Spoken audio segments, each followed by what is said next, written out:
en La Paz. Así ¿Cómo es. estás, Gonzalo? Qué Bien, gusto. gracias. Después de un viaje bastante largo, pero muy bien. Bueno, muchísimas gracias, te hemos extrañado, así que te agradecemos profundamente que a pocas horas de haber llegado al país nos concedas tu tiempo por la necesidad de hablarle a la gente cuando se ha escuchado una medida que cuando vienen feriados o cuando viaja el presidente y cuando son en materia económica, obviamente genera cierta inquietud en la población, más aún cuando viene un anuncio desde el Banco Central.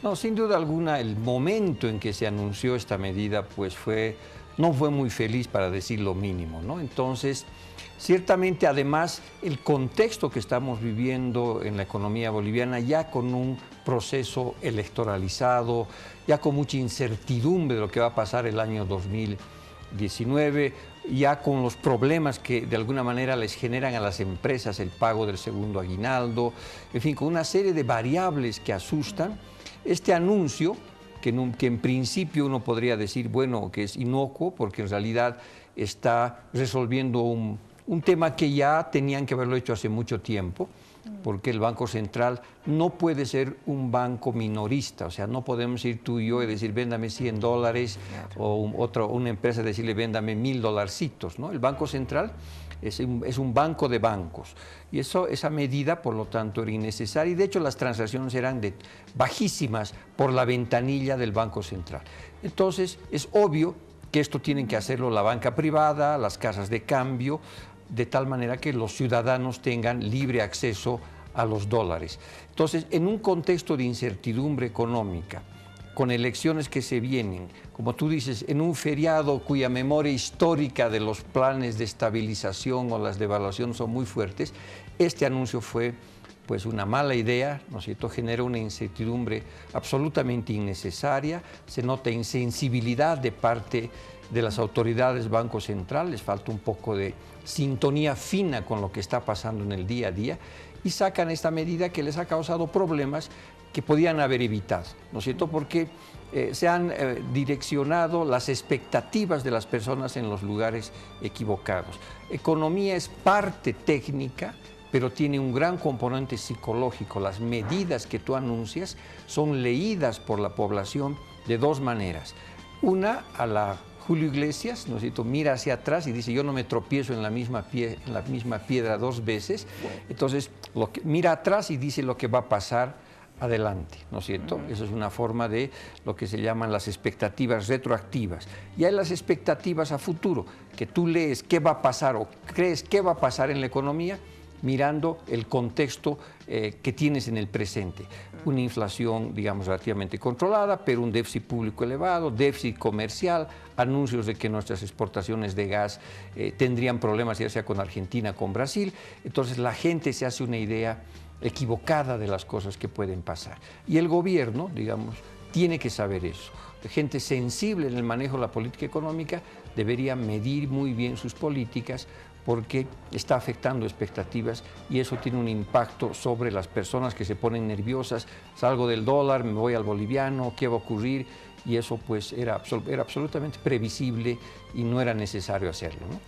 ¿Cuánto en porcentajes manejaba el tema de cambio de moneda del dólar en el Banco Central con relación a las entidades financieras, a las casas de cambio que actualmente hay? Mira, en el año 96 ya el Banco Central había eliminado, ¿no es cierto?, esta ventanilla. Y después el gobierno volvió con esta ventanilla. Con un decreto supremo, ¿no?, del 2012. Exacto. Entonces, estas llegaron a ser muy pocas, digamos, transacciones. Estamos hablando de 2-3% del total de las transacciones. O sea, el 97, el 95% de las transacciones de los dólares lo hacen a través de entidades bancarias y a través de casas de cambio. Entonces, estamos hablando de un tema absolutamente marginal, ¿no? Pero que en este contexto de macroeconómico, donde hay mucho más preguntas que respuestas claras, pues este anuncio tiene una dimensión que no debería tenerla, y es por la poca sensibilidad y falta, yo diría, de tacto de parte del Banco Central a lanzar esta medida, ¿no? A propósito de este tema, viene el tema de fondo, Gonzalo, Sí. que me gustaría compartirlo contigo. A pesar de lo que viene a ser la desaceleración en el crecimiento económico, que tú lo has remarcado muchas veces, los pedidos de los exportadores de un tipo de cambio más flexible que les permita competir en la región, el gobierno tiene muy claro, confiar en el mercado interno, apostar por la bolivianización en el sistema monetario y tener una inflación controlada. Según el gobierno, estos son los puntos medulares en el modelo económico del gobierno. Sí, ahora mira, yo creo que a la población hay que explicarle muy claramente qué es el tipo de cambio. El tipo de cambio no es más que el precio de la divisa extranjera, en este caso es el precio del dólar. Entonces, cuando la gente va al mercado Rodríguez y dice, ¿cuánto está la papa? Le dicen, la libra cuesta tanto, ¿verdad? Cuando va al Camacho Street, que sería nuestro Wall Street nacional, va y pregunta, ¿cuánto está su dólar?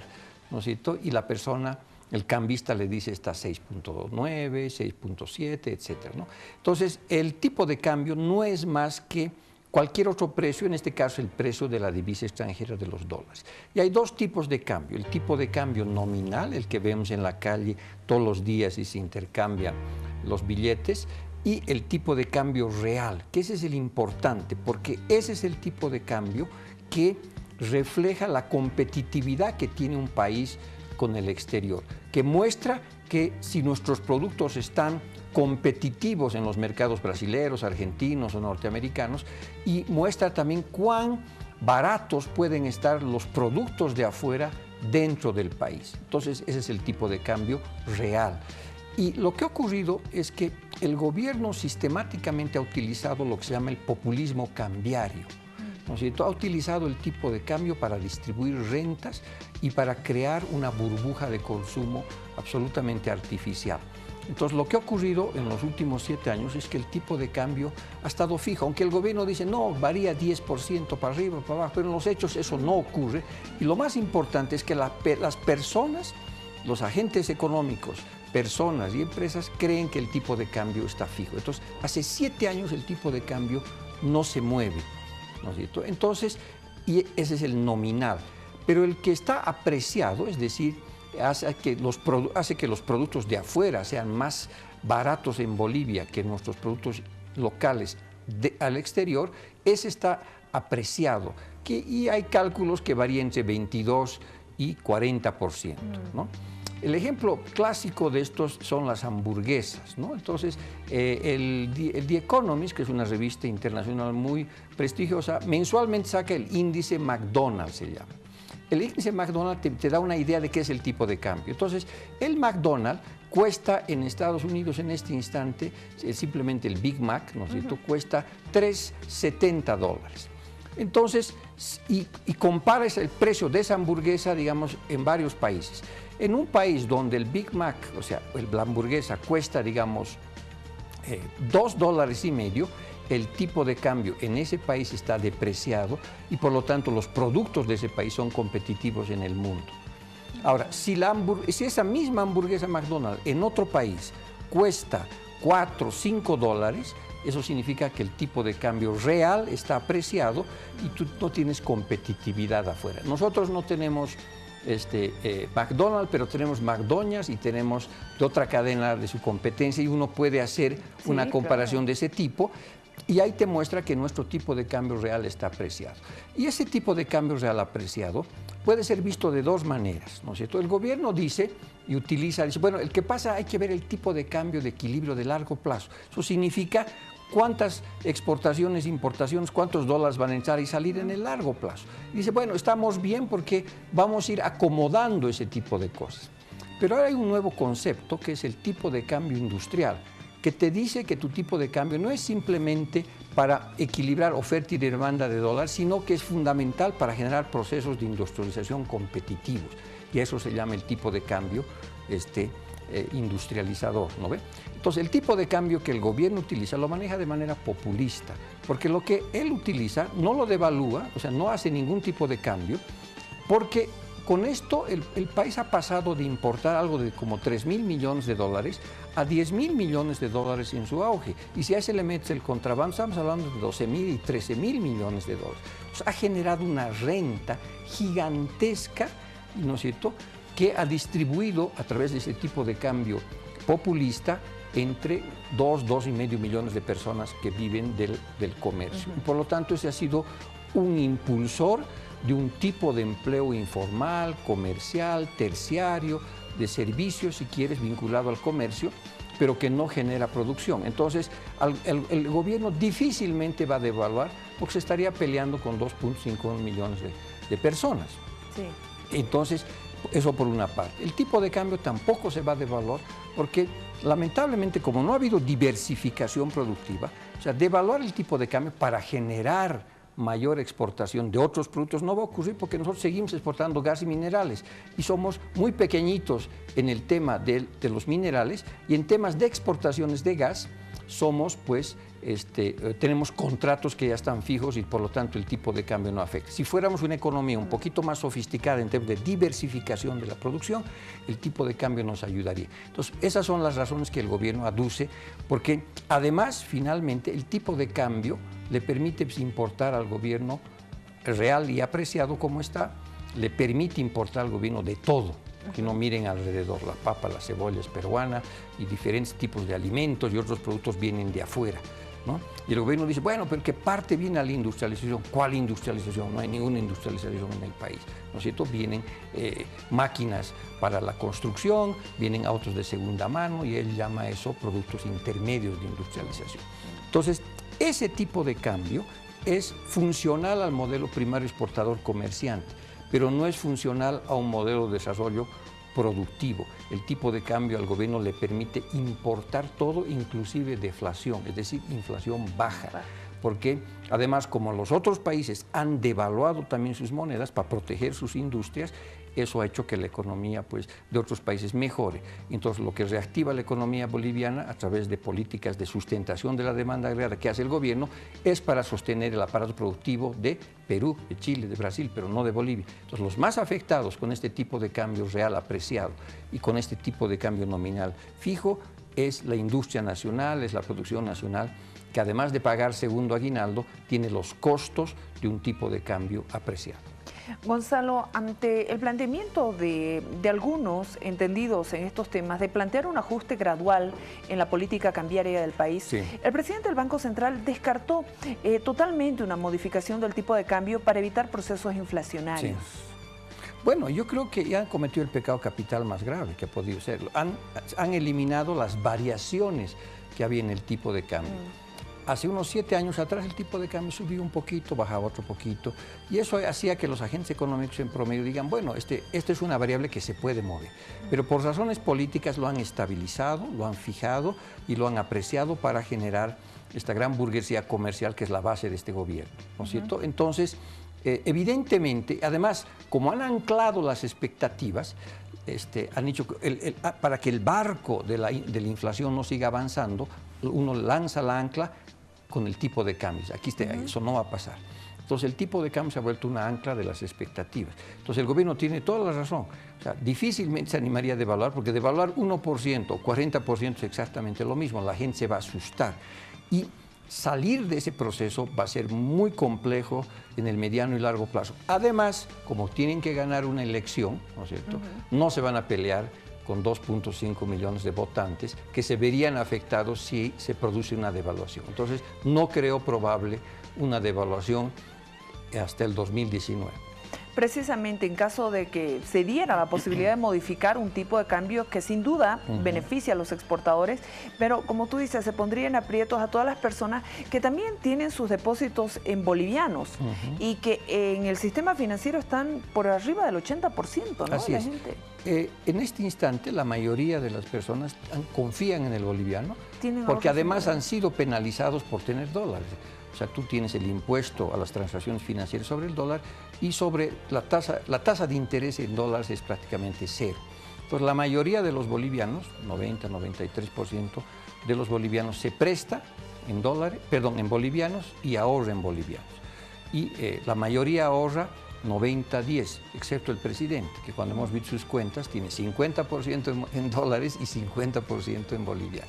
Ahora, una devaluación del boliviano provocaría una migración, como tú dices, de los ahorros que están en moneda nacional hacia el dólar. Por eso es que el Ejecutivo no va a cambiar, ¿no?, la política monetaria que tiene el objeto de la bolivianización. Claro, sí, yo creo que van a continuar eso, porque obviamente su modelo es primario exportador comerciante, que no tiene ninguna base productiva. Ir a una transición de un tipo de cambio de equilibrio que sea, digamos, no solamente basado en la balanza de pagos, sino en el proceso de industrialización, va a costar mucho tiempo, necesita pactos y necesita una transición difícil. Y el gobierno pues va a mantener su tipo de cambio fijo, no lo va a cambiar porque tiene virtudes políticas para él. Sin embargo, el problema que existe es que para que el tipo de cambios no se tenga, para que la percepción de la gente siga, el gobierno sí puede mantener ese tipo de cambio, hay que ver cómo está en el nivel de las reservas internacionales. Y ahí no hay muy buenas noticias, ¿no es cierto? El año 2015 hemos llegado a 15.000 millones de dólares de reservas internacionales. Entonces, con toda esa cantidad de plata, el promedio de la gente dice, pucha, si tengo que comprarme unos dolarcitos o quiero irme a los dólares, el gobierno tiene para dar y vender dólares, tiene 15.000 millones de dólares. Pero eso ha ido bajando sistemáticamente, ¿no es cierto?, en los últimos años, porque el gobierno financia este crecimiento económico artificial de los últimos años perdiendo reservas. Las reservas han pasado de 15.000 millones de dólares a algo como 8.800 millones de dólares en la actualidad. Hemos ido perdiendo a una razón de 200 millones de dólares por mes. Entonces, ¿por qué? Porque el gobierno sigue sustentando una demanda agregada con el mercado interno, pensando que a futuro van a volver a aumentar los precios de las materias primas. Entonces, esta caída de las reservas internacionales pues, es complicada. La pregunta es, ¿cuándo la gente se asusta y dice, oye, el gobierno ya no tiene para respaldar el tipo de cambio? O sea, a los 7.000, a los 6.000, a los 5.000 millones de dólares. Eso es muy difícil saber, depende del país, depende de las variables, de otras variables macroeconómicas como es la inflación, como es el propio crecimiento, como es el déficit público y otras. Es muy difícil saber. Una regla antigua te dice, tienes que mantener un nivel de reservas internacionales de por lo menos la mitad de tus importaciones. Nuestras importaciones están alrededor de 8.000 millones de dólares, la mitad serían 4.000 millones de dólares. Otra gente dice, no, a eso hay que adicionar el pago de la deuda de corto plazo, o sea, tener la plata para pagar eso. Entonces, yo creo que todavía hay un colchón importante, pero no es infinito. Pero medidas torpes, como esta de anunciar el cierre así de la noche a la mañana, pues genera una expectativa que no es necesaria, ¿no es cierto? Y te hacen pensar que los 8.600 millones, 800 millones de dólares que existen no es tanto como parece en un primer momento. Entonces hay que tener mucho cuidado qué va a pasar con el nivel de las reservas internacionales y el gobierno tiene que comenzar a ajustar los cinturones porque sigue dando un paso mayor que la apertura de sus piernas, sigue forzando un crecimiento muy fuerte, pero en base a un déficit público ya por 5 años consecutivos superior al 7%, pérdida de reservas internacionales de cerca a 6.000, 7.000 millones de dólares, deuda externa elevada, y eso, nos guste o no nos guste, en algún momento te va a tocar, esas variables te van a tocar la puerta y te va a decir, aquí estamos, como lo han hecho en Brasil, como lo han hecho en la Argentina, y hay que comenzar a pensar eso, pero por supuesto es muy difícil pedirle a alguien que quiere quedarse 20 años en el poder que sea sensato el año 2019, el año que él quiere ser reelecto. Entonces van a seguir con esta política bastante gastadora de este keynesianismo de guitarreada, ¿no es cierto?, donde hay que meterle nomás que la cosa funciona. Van a seguir haciendo eso porque al gobierno le quedan pocos espacios de credibilidad. Ha perdido la credibilidad política por el tema de la reelección ilegal que propone, ha perdido, digamos, un fuerte apoyo que tenía que ver con el tema del mar por el fracaso de la Haya, ha perdido espacio en las clases medias. En el continente latinoamericano tú ves que surgen ideologías contrarias a este tipo de gobiernos, por lo tanto el gobierno está en un pantano y tal vez ahora lo único que él se agarra es el tema económico. por eso saca con frecuencia, somos la única economía en América Latina que crece por encima del 4,5%, aunque hay dudas si estamos midiendo bien el PIB, seguimos con el éxito económico, etcétera, etcétera, porque es lo poco que le queda. Es muy poco probable que rife eso en el 2019.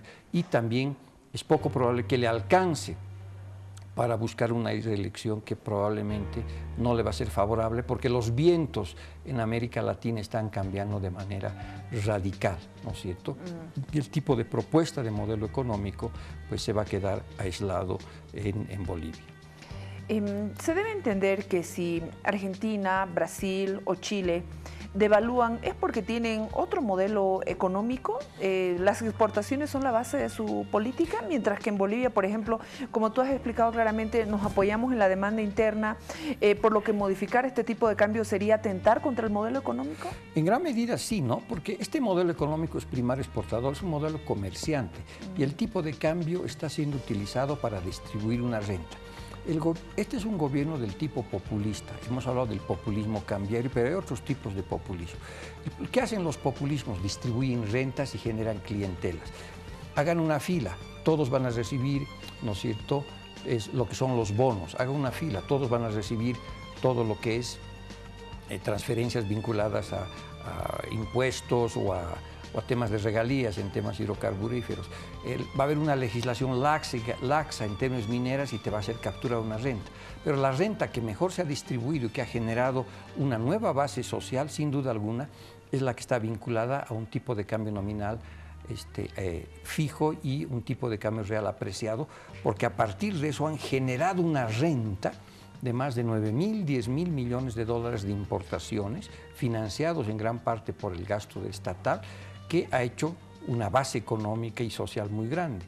Entonces, pelearse con los gremialistas y con todos ellos, pues sería complicado, porque si algo tiene este gobierno es una base comerciante y de servicios muy fuerte, y el tipo de cambio para eso es clave. Por lo tanto, modificar eso es ir contra el modelo primario exportador, importador, comercial. Los otros países han estado cuidando sus industrias nacionales, han estado protegiendo sus mercados internos. Aquí ellos no tienen, en Bolivia ellos están desaparecidos, ¿no? Pero en otros países, en Brasil, en Argentina, todavía hay sectores industriales y productivos fuertes que, digamos, de alguna manera presionan, y el gobierno tiene que manejar el tipo de cambio estable. Hay un viejo chiste español que refleja un poco qué pasa con el tipo de cambio, ¿no? Estaba Manolo en una gran avenida, en la Gran Vía, iba en dirección contraria y eran 12 carriles y él iba en dirección contraria. Entonces, obviamente, llegó la policía y llegó la televisión y lo comenzó a filmar, ¿no?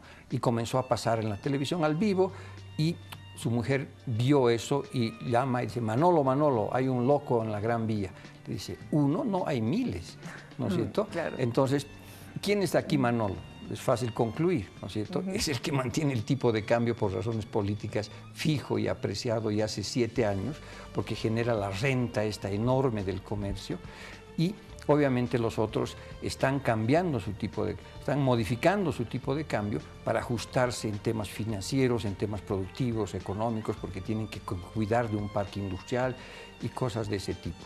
El gobierno utiliza el populismo cambiario, ¿no es cierto?, para generar una renta muy grande para un sector de la población, y que obviamente eso difícilmente va a cambiar, porque va contra la esencia del populismo cambiario, que es distribuir rentas de manera artificial, ¿no?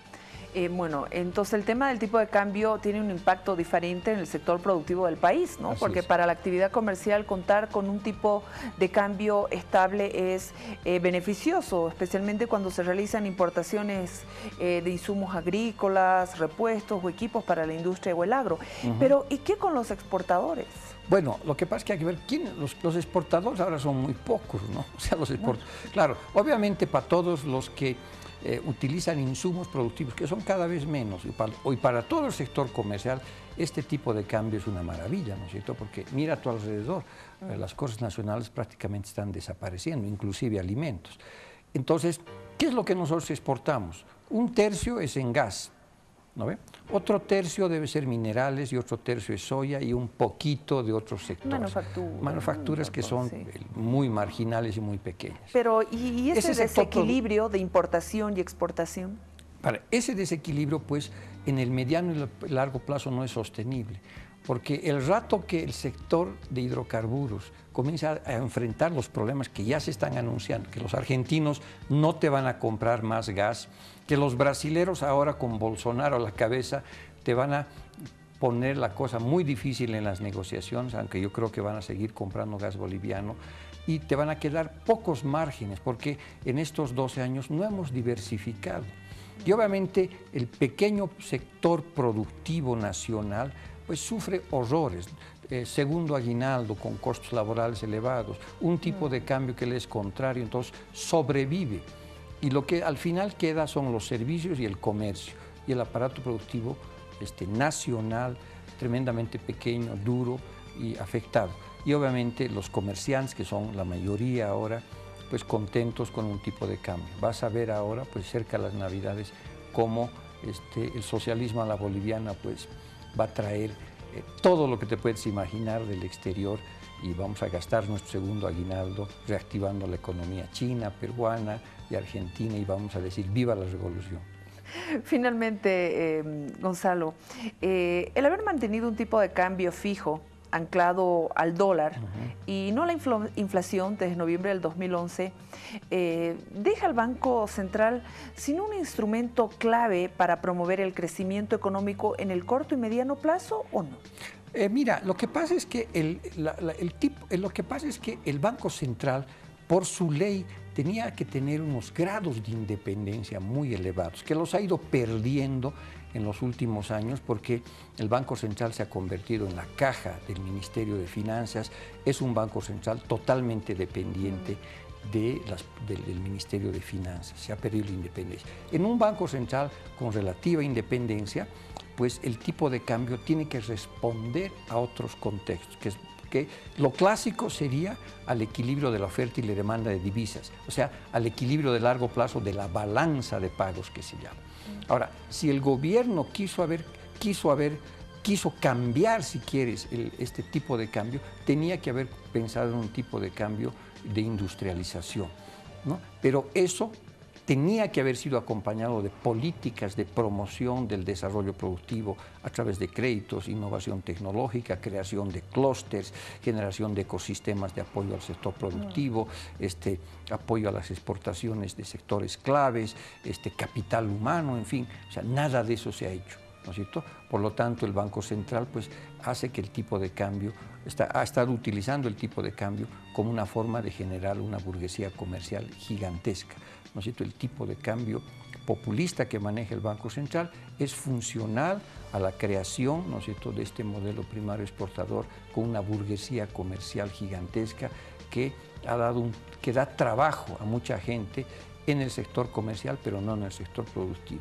Por eso el miedo adelante es que cuando vengan con más fuerza las vacas flacas que ya están comenzando a aparecer, las cosas se complican porque el gobierno no va a tener cómo sostener este tipo de variables. Este espejismo de crecimiento que tanto orgullo genera en ciertas partes del gobierno no tiene bases sólidas. Yo lamento decir mucho eso, ¿no es cierto? Es decir, tú tienes un déficit público de 5 años, pérdida de reservas internacionales de $7.000 millones ya en 3, 4 años, deuda externa que ha crecido del 14% al 26%. El gobierno se sacó 2 loterías, se sacó la lotería de haber recibido $60.000 millones y la lotería de tener una deuda externa bajísima, pero inclusive eso lo estamos perdiendo, ¿no es cierto? Y después no nos vengan a decir que si hay un cambio de gobierno, si son los neoliberales, es la derecha, es el imperio, ¿no es cierto? Estos gérmenes de mal manejo macroeconómico y de confundir riqueza con desarrollo se están dando ahora en Bolivia, como se dieron en el periodo de Cristina Kirchner en la Argentina, como se dio en el periodo de Temer y también de Dilma Rousseff. Entonces, los que vayan a tener que hacer los ajustes hacia adelante, pues van a tener que resolver estos problemas que ahora están comenzando a aparecer. Ojalá que cambien de idea y comiencen a ajustar suavemente, ¿no es cierto?, estas cosas para que la transición no sea muy complicada. La familia boliviana en promedio recibía, ¿no es cierto?, 12.000, 13.000 millones de dólares. Eso ha bajado a un rango de 8.000. La familia tiene que ajustarse, no puede vivir con ese descalce, no puede ir todos los días a prestarse donde la suegra, a gastarse la plata de los ahorros, a prestarse, de vivir al fiado, porque en algún momento eso nos va a llamar la atención y nos va a pasar la factura. Y no vale decir, oh, miren, al final es porque los gobiernos neoliberales han hecho eso. No. Tú tienes Argentina, ¿no es cierto?, y tienes Venezuela. Venezuela es la enfermedad terminal.